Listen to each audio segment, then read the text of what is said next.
შეატყობინეს ეს ამბავი, რომ 4 პატარა ბავშვი დარჩა და მეხუთე დაეღუპა და მეუღლეც დაეღუპა და ამ დროს დაწერა ვაჟა-ფშაველმა ეს ცნობილი ლექსი, რომელიც შემდეგ სიმღერად იქცა, იას უთხარ ტურფასა მოვა და შეგჭამს ჭიაო. და სულ 1 წელი იყო გასული კეკეს გარდაცვალებიდან, როდესაც ვაჟა-ფშაველმა მეორე ცოლი შეირთო თამარი, რომელიც ასევე ძალიან კარგი ქალი იყო, თუმცა ამის გამო ვაჟა-ფშაველას ყველა განიკითხავდა და ყველა ამბობდა, აი როგორ ესე უყვარდა კეკე და როგორ შეიძლება 1 წელი გავიდა და უკვე მან მეორე ცოლი შეირთო. თუმცა ეს გასაგებიც იყო, თვითონ ვაჟა-ფშაველაც ამბობდა, რომ 4 პატარა შვილი ყავდა, მარტო იყო ის და უბრალოდ მას არ შეეძლო მარტო ამ ბავშვების მოვლა. და მართლაც მისი მეორე მეუღლე თამარი იყო ძალიან კეთილი ადამიანი, გულქარ რაზიკაშვილის ვიგონებს, რომ დედასავით გვექცეოდა ყველას, ძალიან გვიყვარდა ჩვენც და მალე მეხუთე შვილიც შეეძინა, თუმცა აი როგორც მოგახსენეთ, ძალიან გაჭირვებულად ცხოვრობდნენ, რადგან ვაჟა-ფშაველას ძალიან უჭირდა ოჯახის შენახვა.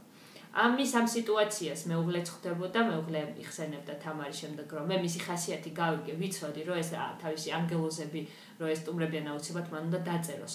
და ამას მე ვცდილობდი, რომ ხელი შემეწყო და ვითმენდი კიდეს, მხოლოდ ერთხელ წამომცდა, რომ რა არის, რომ ზიხარ და წერ, ჩვენ აქ შიმშილით გვტებით და იქნებ ცოტა რაღაცნაირად გაიძრე და ხელი გაანძრიო, რაც ძალიან ეწყინა ვაჟა-ფშაველას. და უთხრა შენ უსწავლელი ხარ და არ გესმის, თორე ნასწავლი რო იყო, მე ამ სიტყვებს ძალიან გაგინაწყენდებოდიო.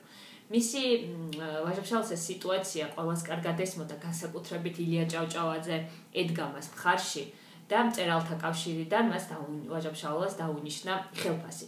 ჯერ თავიდან, როდესაც ვაჟა-ფშაველა აბარებდა თავის ლექსებს დასაბეჭდად, თითო სტრიქონში უხდიდნენ მას 3 კაპიკს. შემდეგ ისევ ილია ჭავჭავაძის დიდი მოწადინებით და დიდი სურვილით მას დაუნიშნეს ჯერ 20 კაპიკი თითო სტრიქონში, ხოლო შემდეგ უკვე ყოველთვიურად 25 მანეთს უხდიდნენ. ეს კი ბევრი არ იყო, მაგრამ რაღაცა მაინც იყო, რაღაც მუდმივი შემოსავალი. და ეს იყო მთლიანად ილია ჭავჭავაძის დამსახურება, იმიტომ რომ ერთადერთი მწერალი იყო ვაჟა-ფშაველა, რომელიც ამ პირობებში ასე იღებდა ხელფასს.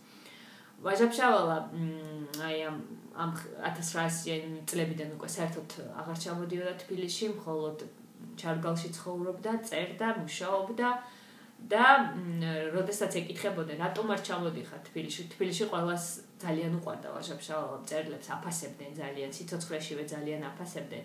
იგი ამბობდა, რომ თბილისში ჩამოსვლას ძალიან ბევრი რამე უნდა ჩაიცვა, უნდა ტანზე ჩაიცვა, ფეხზე ჩაიცვა, დაიხურო და ჩამოხვიდო. მე კი ამის შესაძლებლობა არ მაქვსო. და მხოლოდ რამდენიმე თვეში ერთხელ ჩამოდიოდა თავისი ჭრელი ხურჯინით, როგორც ერგო ზაგდუკელი იხსენებს, ჭრელი ხურჯინი ჰქონდა, ამ ხურჯინში ალაგებდა ხელნაწერებს და რამდენიმე თვეში ერთხელ მიდიოდა ილია ჭავჭავაძესთან და მაგიდაზე დაუბერტყავდა ამ მთის ნობას, მის ლექსებს და ამ მარგალიტებს, რომელიც რამდენიმე დღეში უკვე მთელ საქართველოში ვრცელდებოდაო.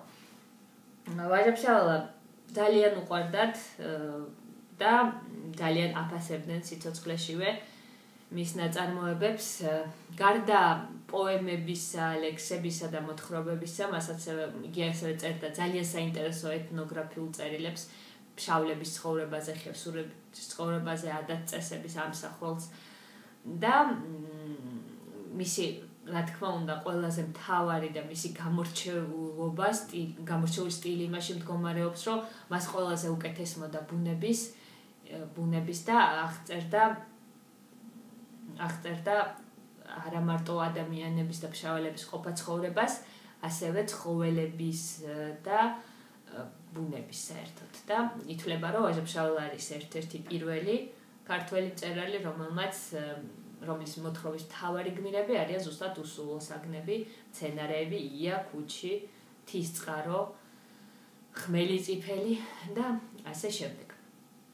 გარდა მოთხრობებისა და იმ პოემებისა, რომელიც საყოველთაოდ არის ცნობილი, მაგალითად სტუმრამას პინძელი, გველის მჭამელი, ალუდა ქეთელაური. გარდა ამისა, ვაჟა-ფშაველას ძალიან საინტერესო პატარა პოემები აქვს. ერთ-ერთი არის მათგანი არის უიღბლო იღბლიანი, რომელიც დღეს თქვენ უნდა მოისმინოთ და მისი ნაკლებად ცნობილი პოემებიდან ძალიან საინტერესოა, თუ ჩაგივარდებათ ხელთ აუცილებლად წაიკითხეთ, სინდისი ქვია. ეს არის ამბავი თუ როგორ მოკლა კაინმა აბელი. ძალიან საინტერესოა. საინტერესო ინტერპრეტაცია არის ამ ამბის და ამას გარდა როგორც მოგახსენეთ ეს ეთნოგრაფიული წერილები არის ძალიან საინტერესო.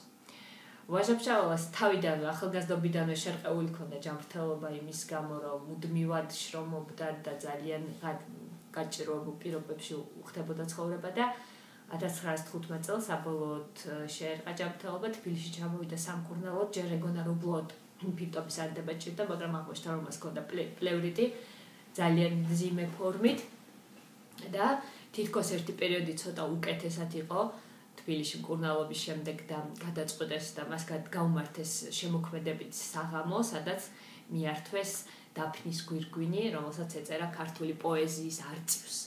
და ძალიან დიდი სიყვარულით თითქმის მთელი საქართველოდან ჩამოვიდა ხალხი. ეს მწერალთა კავშირმა გაუმართლა ეს შეხვედრა, მაგრამ სამწუხაროდ რამდენიმე დღეში ისე რომ ჩარგალში ვეღარც კი დაბრუნდა, უკვე საავადმყოფოში მოხვდა ლაზარეთში, წმინდა სახელობის ლაზარეთში, სადაც ეს არის ის შენობა, სადაც ახლა არის სახელმწიფო უნივერსიტეტის პირველი კორპუსი. იქ გარდაიცვალა. სიკვდილის წინ მედდას ანიკო ერქვა, უთხრა რომ ძალიან გთხოვ იატაკზე დამიგე ნაბადი, ზედ ყვავილები დამიყარე, რომ იქნებ ასე მაინც ვიგრძნო თავი ჩემს მშობლიურ მთაში. ძალიან ეატრებოდა მას მთა. ყველა მეგობარი ვინც მასთან მიდიოდა სანახავად აბარებდა ყვავილებს და ხვეწებდა რომ იქნებ ცოტა თის წყალი ჩამომიტანოდო. და საბოლოოდ 1915 წელს ივლისში ზაფხულში გარდაიცვალა. დაკრძალეს იგი დიდუბის პანთეონში, რადგან თაწმინდის პანთეონის მასშინდელ მესვეურებმა საჭიროდ ეს ღირსად არ ჩათვალეს ვაჟა-ფშაველა თაწმინდის პანთეონზე დაკრძალვისა. მიუხედავად, რა თქმა უნდა, დიდი თხოვნისა ხალხის და დიდი შუამდგომლობისა. და მხოლოდ რამდენიმე წლის შემდეგ, დაახლოებით 20 წლის შემდეგ ცისფერყანწელებმა გადაასვენეს უკვე მესინეშტი თაწმინდის პანთეონზე. მის სიცოცხლეში სრული კრებული ვაჟა-ფშაველას არ გამოქვეყნებულა და წიგნი არც ერთი არ გამოქვეყნებულა, მხოლოდ სხვადასხვა ჟურნალებში იბეჭდებოდა და მხოლოდ 15-20 წლის შემდეგ შეკრიბეს მისი ნაწარმოებები და ერთ დიდ 7 ტომეულად გამოსცეს. კიდევ ერთი ამბავი მინდოდა მომეყოლა, რაც ვაჟა-ფშაველას შვილს ეხება ეს ამბავი, თუმცა ეს ადრე მაქვს წაკითხული და ეხლა ამ ბოლოს რო ამზადებდი ლექციას ვეღარ ვიპოვე ეს მასალა, აღარ მახსოვს სად წავიკითხე, მაგრამ ესეთი ამბავი ვიცი, რომ მისი შვილი ვაჟა-ფშაველას ბიჭიშვილი ძალიან მეგობრობდა ქაქუცა ჩოლოყაშვილთან და ძალიან მხარში ედგა ქაქუცა ჩოლოყაშვილი ამზადებდა აჯანყებას და ძალიან მხარში ედგა წამოწყებაში და იბრძოდა ქაქუცასთან ერთად. და იგი შეიპყრეს და რამდენიმე ხანი აწამეს, მოითხოვდა მისგან რომ დაესახელებინა აჯანყების მონაწილეები, გაეცა თავის მეგობრები და დახმარებოდა შეპყრობაში და ცოტა ხნის შემდეგ რამდენიმე დღე ყავდა საპრობილეს აწამებდნენ, ვაჟა-ფშაველას შვილმა დაწერა სია, 30 ადამიანისგან შემდგარი სია და გადასცა და იგი გამოუშვეს, თუმცა ყველამ შერაცხა მოღალატეთ. რომ ეს როგორ გააკეთა მეგობრებს უღალატა და მხოლოდ რამდენიმე დღეში გაირკვა რომ ამ სიაში 30 კაცი ყველა უკვე იყო გარდაცვლილი. და რა თქმა უნდა ეს არაპატიეს ვაჟაშვილს და დახვრიტეს. აი ესეთი ამბავია, ოღონდ თავს ვერ დავდებ, იმიტომ რომ აღარ მახსოვს სად წავიკითხე სამწუხაროდ, მაგრამ ძალიან დავამახსოვრდა და რაც გულში ჩამყვა ეს ამბავი, ეს მინდოდა მეთქვა. ვაჟა-ფშაველაზე ძალიან ბევრი წიგნი არის დაწერილი, განსაკუთრებით საინტერესოა მისი შვილის გულქარასიკაშვილის მოგონებები მამამამ თას ჩამახყარა სახელი ასე ქვია. თუ ჩაგივარდებათ ხელში აუცილებლად წაიკითხეთ. რაც შეეხება უიღბლო იღბლიას, ეს პოემა დაწერილი არის 1902 წელს და ზღაპარი ასე ქვია. ზღაპარი. ძალიან საინტერესოა და ალბათ შემდეგ უკვე ისაუბრებთ. დიდი მადლობა ყურადღებისთვის.